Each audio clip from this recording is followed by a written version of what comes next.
So here's the top 10 shootout, ladies and gentlemen. Before we pause for some luncheon, there's obviously the format the same as you've been seeing in the Aussie saloons. It's a out lap, and then you've got a hot lap, and then you've got a cool down lap. So the guys who will be hanging in there will be, you'll watch them drifting through the sweeper, and they'll be up it in every respect. So Lindsay O'Donnell and Phil Major will be first. And Hayden, you were saying that the rule is that the person who does the hot lap's got to start the race. Yeah, that's exactly right, Rob. So there will be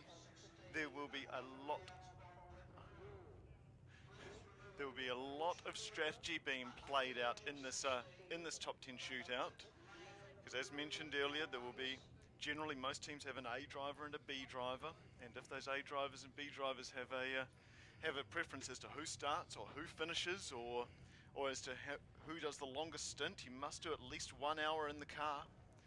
Then that will all play a part in terms of who starts this top 10 shootout. So we're starting with the slowest as per the usual rules.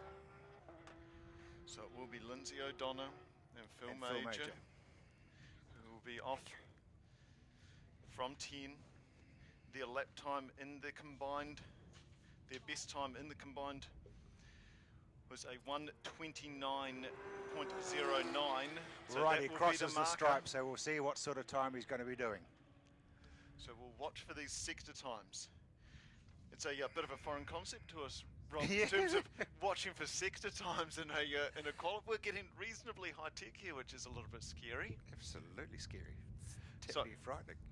This will be the marker laid down for everyone to try to match and everyone to try to measure. I think it's a great idea, actually, and the guys that are doing the television will be right into this, because it is literally the top 10 shootout to get their top 10 positions for the start of the 3-hour race. Sector 1 time 28.1 for Lindsay O'Donnell and Phil Major. The farmer car's coming out to do his warm-up lap.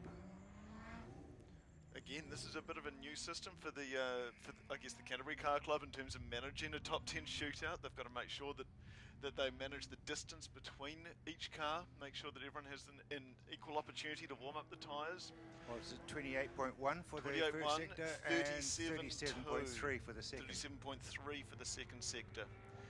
So we'll keep an eye on these sector times as Lindsay O'Donnell comes around the Rock FM Avon City Ford sweeper to complete his flying lap. The target for them will be anything under 1:29. That was their fastest time in qualifying. And he's done a 1:30. A 1:30.4. That's quite a... What was he doing? So it's a second and a half slower than what they did in qualifying. So that'll be an interesting one to keep an eye on in terms of their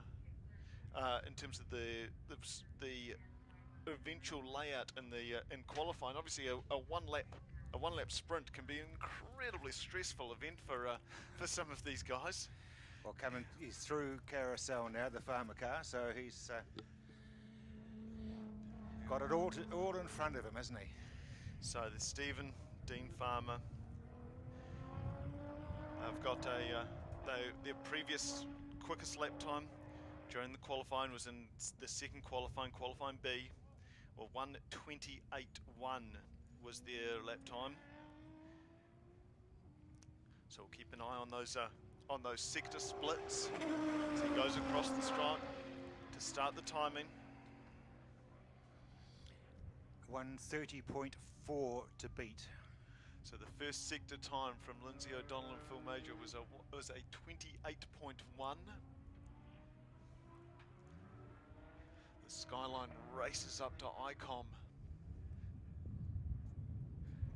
They just finished rebuilding this car a couple of weeks ago. Belcher's fire as they 27.3 for the first sector, so 27.3.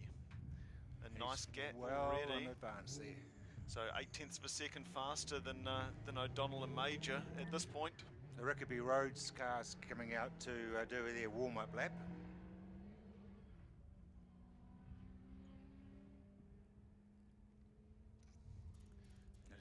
The Can't Skyline wait to see that Ferrari and the two Audis Yeah. out there, and of course the Merc. and the Camaro in there as well. Yeah, we've got So a good, they had an issue in Quali 2 with the Camaro. it's a good mix of marks, isn't it? It is second sector split a 35.6, which is another couple of seconds in front. So at this rate, if they can keep it all together for the final couple of turns, they'll be looking at a low 128, possibly even Make that a a 127. 27.2. 127.2. Very impressive lap time. So So, the Rhodes Rickaby car will be next. Provisional pole for the GTR, but obviously 8 cars still to go. 3 seconds the difference between the Skyline. So that time we just talked about, this, the pressure of a 1 lap sprint is almost a second faster than they put together in the practice. combined qualifying sessions this morning. Almost a second faster. So they've responded incredibly well to the pressure of that 1 lap sprint. Every corner's got to be a winner. You just got to get it bang on. That's exactly right. You've got to figure out how hot you want those tyres. You've got to figure out how much pressure to put in them when you start on the track, how much heat you're going to generate in them while you're on that warm-up lap. How much fuel you got in as far as weight is concerned. That's right. Which driver starts? The fast one. The fast one. Or do you want the fast one to finish? Because some of these guys will be able to go to the end with 1 stop. So as I said, the Rhodes Rickaby car comes in for his or their flying lap. The Falcon Super Tourer starts the clock running. The target time is a 1:27.2. Their best time was achieved in, again, the second qualifying session this morning.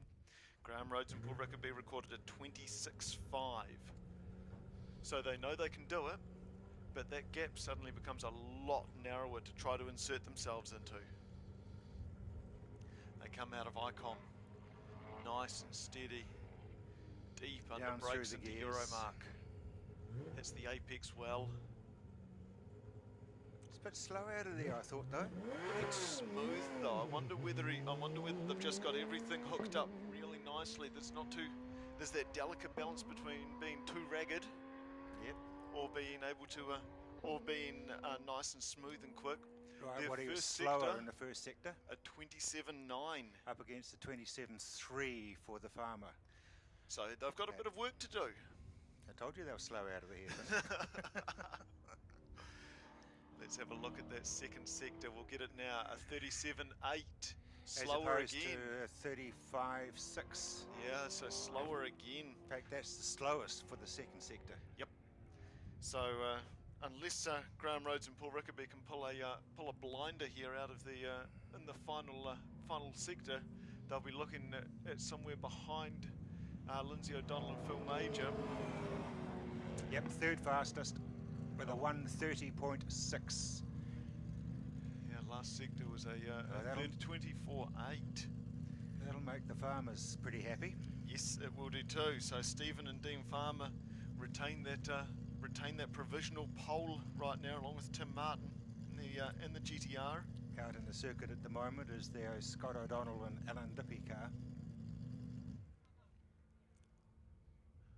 130.6. It is a hell of a lot of pressure when you think about it, isn't it? It's an amazing amount of pressure. Add to that, we qualified this morning under heavy skies, slight drizzle, and now we've suddenly got sun on the track. That track temperature will be heating. They'll be having to think about tyre temps, about pressures. Whether you stiffen it up or leave it a slightly loose for the different track conditions. And Tell you what, these guys should be under control for the in terms of setup. Scott O'Donnell and Alan Dippy, who have just finished the 1 hour race with a second place, are now out on the track qualifying for the 3 hour race this afternoon. They've got an incredibly busy schedule this afternoon. We watched them through ICOM. That's quick. that is quick through. You could see that too in the Porsche. Their benchmark time this morning was a 1:25 flat in the first qualifying session. Much quicker coming out of the hairpin. 26.9. That is our fastest first sector split. At 26.9, 4/10 faster than the GTR, who is on provisional pole. Certainly getting into the sharp end now. Absolutely. George McFarlane will come now out onto the track. Speaking with George earlier, and he's saying that they're doing everything on that car. They're doing the engineering, they're doing the driving. Well, 35.5 for the O'Donnell Dippy car. 35.5 compares again favourably to the Farmer car. It's another 10th up. So they're 4/10 up on current splits. They'll be looking at something around a 126, high 126. And they cross the line in 5th spot. Yeah, they haven't picked up the timing monitors. So 23.9 to finish, which is even faster. So they should be about a second faster. We'll check the manual timing because it hasn't picked up on the lap score, but I've got O'Donnell and Dippy on provisional pole.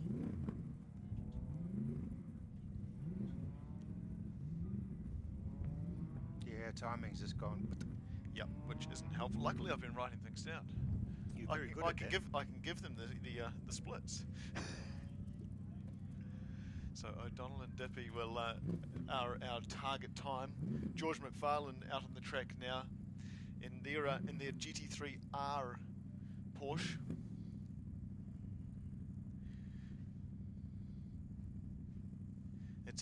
It's a 2013 spec car, but it is the R spec car, so they get a bit bigger fuel tank. They get a few more mods. They've got a wider track on it. They've got more body aerodynamics running on it. George McFarlane was cautiously optimistic when I spoke to him earlier about their efforts this morning and about this lap time. He brings it around. Look at all the track he's using. He is having an absolute flyer at this shootout.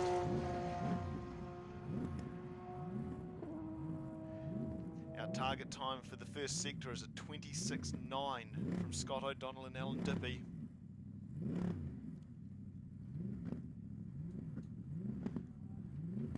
We watch the Porsche coming out of Flexiplas. I'm just enjoying the sound of that Mercedes The down Mercedes there. that's warming up. Amazing spectacle. George McFarlane pushes the Porsche deep under brakes into Euromark. Hits the apex nicely. Every Porsche hits an apex. That is a ridiculous sound from that AMG. That is amazing. George McFarlane, first split time is... We've lost all timing now on the car on the track, which isn't particularly helpful, so we're going to have to do this. I can't even write things down manually when I don't have a time. No, it's pretty awkward when you don't have anything to write. It really is, and when you're in a top 10 shootout and we don't have times, there we go.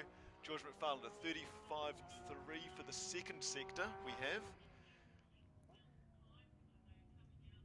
35.3, so that's 2/10 faster than the O'Donnell Dippy Porsche. We don't have a first sector time, unfortunately. Hopefully, we're not even going to have a finishing lap time. Their last sector time was a 24.1, 2/10 slower than the other Porsche, so it's going to all come down to that first sector. So it's between O'Donnell and McFarlane, we think, for provisional pole right now.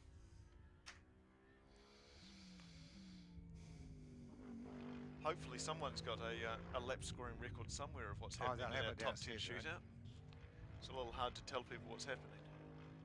But it is Matt Carter who is out in the Mercedes first.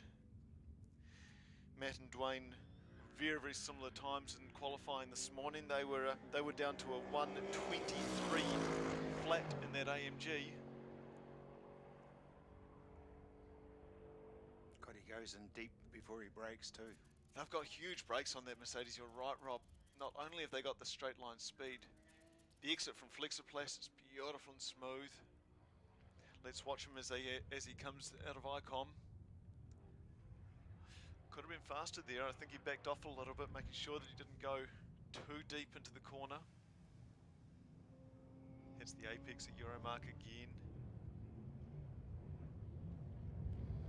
He's visually very fast, but we'll see what the clock He says. is.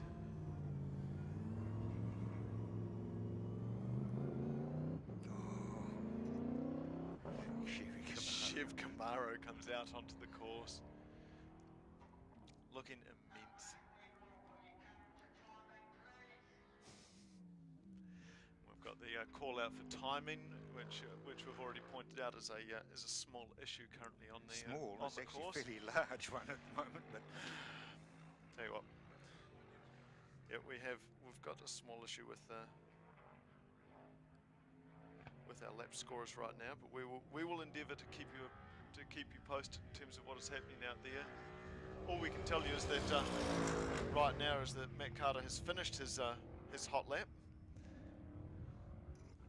There is no lap score on it whatsoever, so hopefully we've got some manual lap scoring going on down below, because we have nothing electronically. if I started singing, A, it would rain, and B, most of the spectators would go home, so I'm not going to do that. No, let's not sing. No. We'll just listen to the Chevy Camaro, and then we could play I Spy. I Spy with my little eye. I spied Johnny Mack in a Chev Camaro. Oh, here's the first of the Audis about to come out as well. So we think Johnny Mack is in the Camaro for the first stint. Listen to that gear change right on the start-finish line.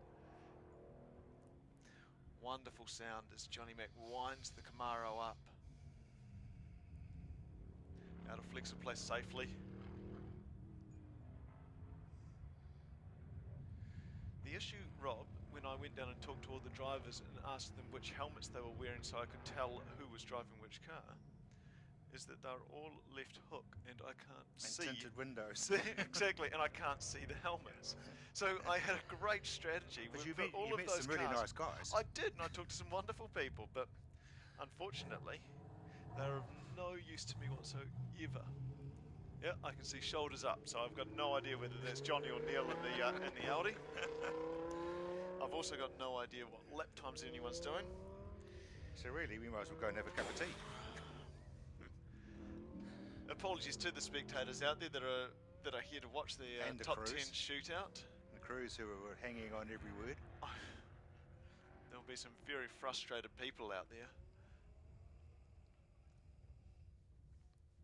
There'll be some people down there on the pit lane as well who will have their own stopwatches and who will probably have a lot more information than us. The Camaro finishes its lap. Ferrari's coming out for their warm-up lap.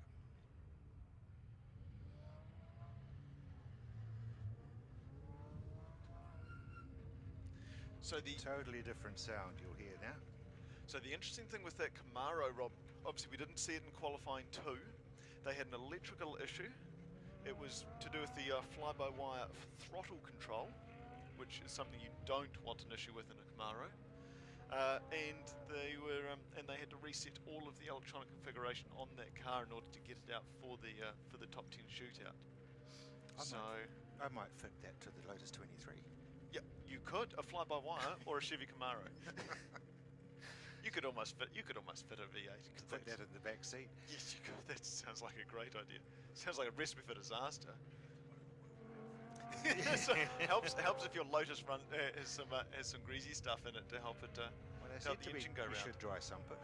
You will try something in a garage, not on a track. Oh dear, right.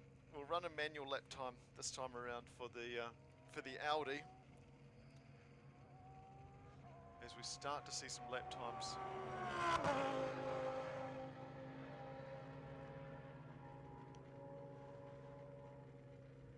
Lap times are starting to repopulate on our scoreboard. Not really. No. No, we have nothing. We'll see if there's anything better online. Cricket's online. You're not going to talk about cricket. Oh, it's lunch in the cricket, right, so we don't have to worry about that. No, online has the same issues. So we're going to have to wait till our manual lap scorers, until someone comes upstairs with a manual lap score list in terms of qualifying here for our top 10 shootout. Here's the Ferrari of Sam Fillmore and Danny Stoddard taking the track. It will be Sam Fillmore doing the shootout lap.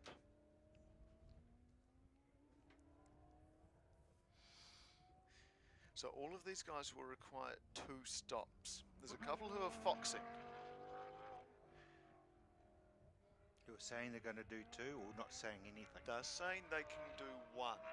No one else believes them, but they're saying they can do 1. And they're telling, and of course everyone down on the pit lane is hotly interested as to who thinks they can do 2. We'll get a lap time coming across on the Audi. 24.6 for the Audi. They were putting way back. That would potentially mean that it's Neil Foster in the car as opposed to Johnny Reid. They were a team who hadn't decided who was going to drive first. Whoever's the most sober. That's a terrible thing to say, Rob Cope-Williams.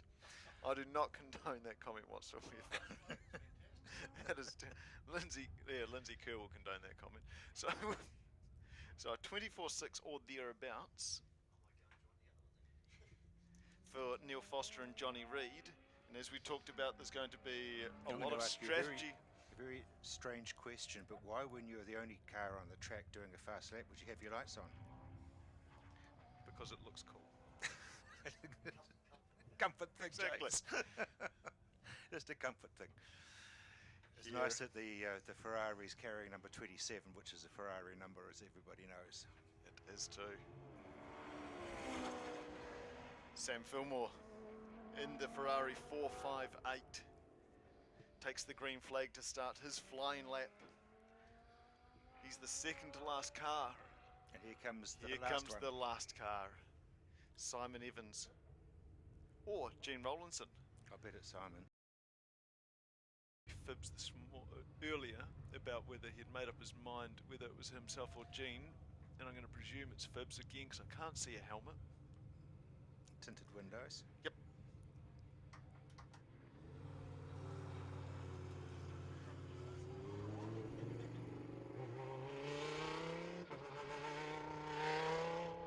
Do you think, Rob, these guys are getting to the point where they're strategically looking at who the other teams are sending out for their fast lap and deciding whether they send out their A driver or their B driver?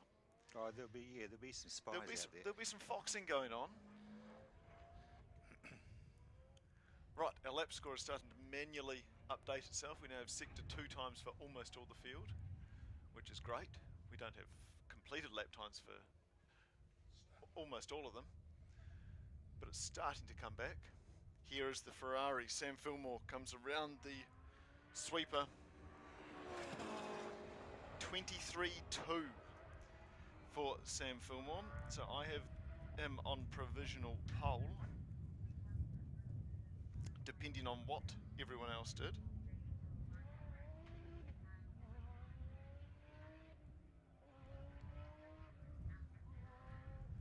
All eyes turn to Simon Evans and Gene Rollinson in the Smeg Audi R8.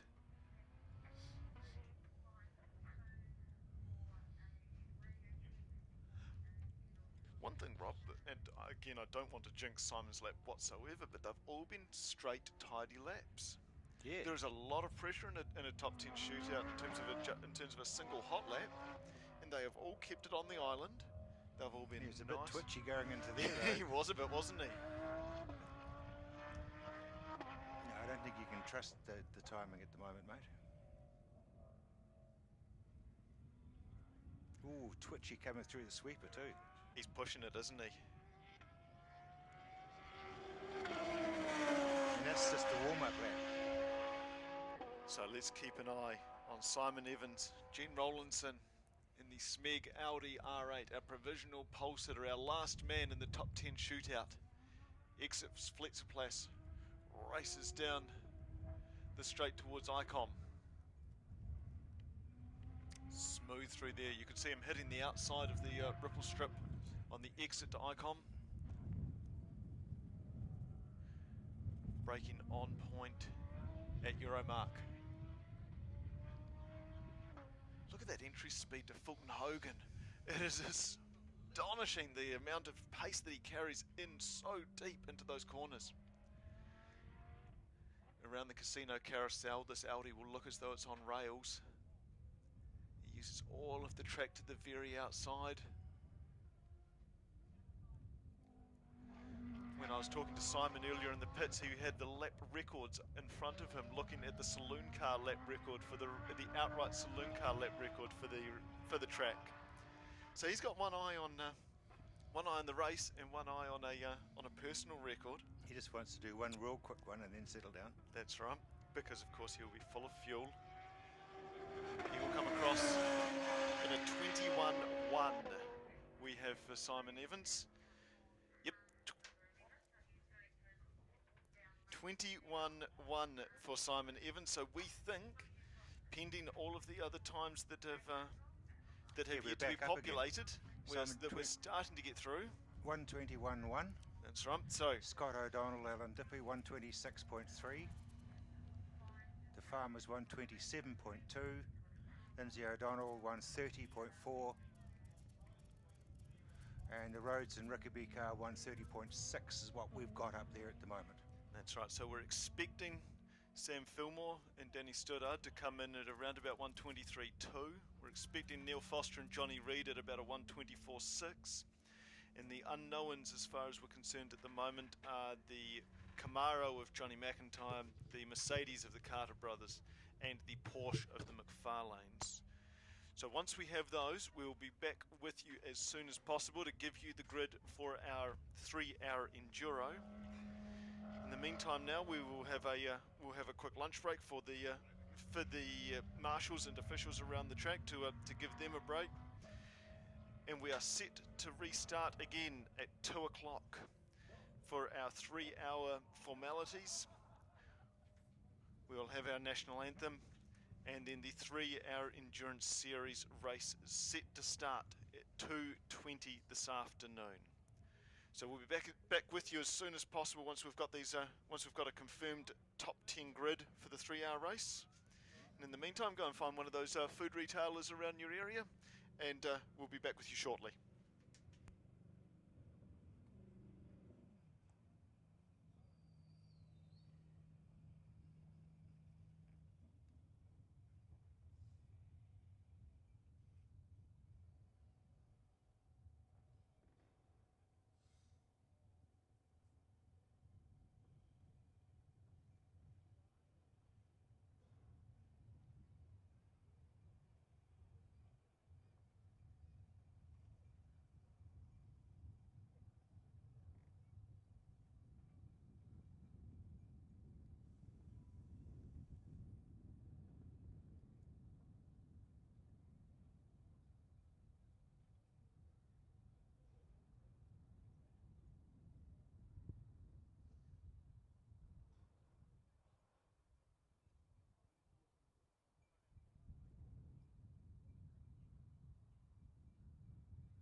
All right, looks as though we've got our timing monitors back up and running. Slightly late, but we're better late than never. On pole with a time of 1:21 flat looks to be John McIntyre and Mark Gibson in the Chev Camaro GT3. An amazing lap for the Chevy Camaro to put themselves on pole. Alongside them on the front row will be Car 11, the Audi R8 of Simon Evans and Gene Rollinson with a 1:21.1, a tenth of a second separating McIntyre and Evans. Third place on the grid, the Carter Mercedes SLS AMG with a 22.5. Fourth on the grid, Sam Fillmore and Danny Stoddard in the Ferrari, number 27 with a 1:23.1. Fifth on the grid, the Audi R8 LMS of Neil Foster and Johnny Reid with a 1:24.7. Then it's the Porsche of Scott O'Donnell and Alan Dippy with a 26.3. The second Porsche of George McFarlane and Angus McFarlane at 1:26.7. The Nissan Skyline GTR, the R35 of Stephen and Dean Farmer, Tim Martin, 1:27.2. Then it's Lindsay O'Donnell and Phil Major in the 997 GT3 Cup car with a 1:30.7. And rounding out our top 10, Graham Rhodes and Paul Rickaby in the Ford V8 Super Tourer with a 1:30.6. So this is subject to confirmation, but at this current moment in this afternoon's race, set to go in just under 1 hour, it will be Johnny McIntyre and Mark Gibson in the Chev Camaro GT3 alongside Simon Evans and Gene Rollinson in the Audi R8, battling to start the 3-hour Enduro. We'll be back with you soon.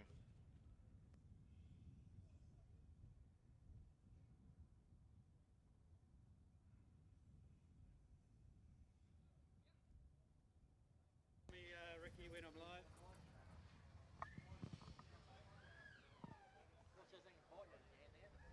Yeah, I know. I thought it was alive too.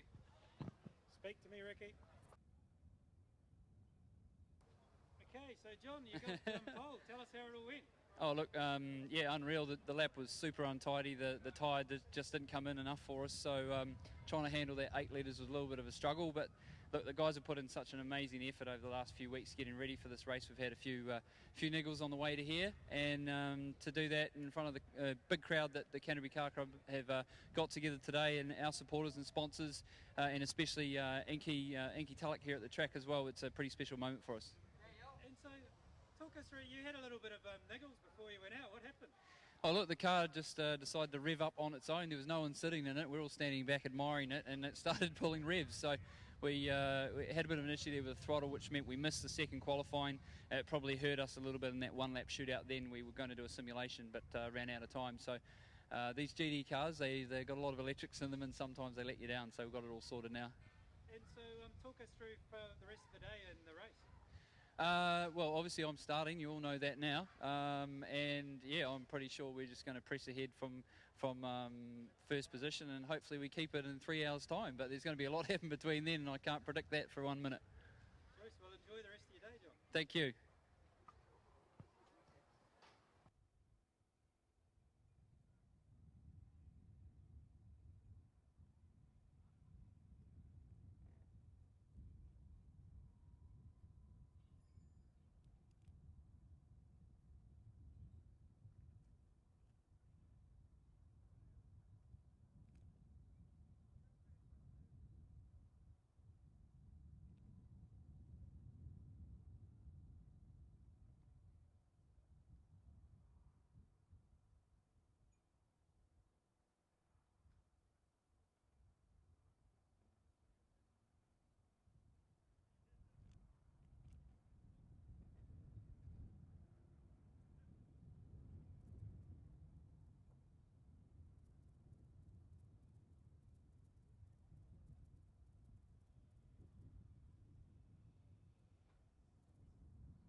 So, Gene, talk us through your lap.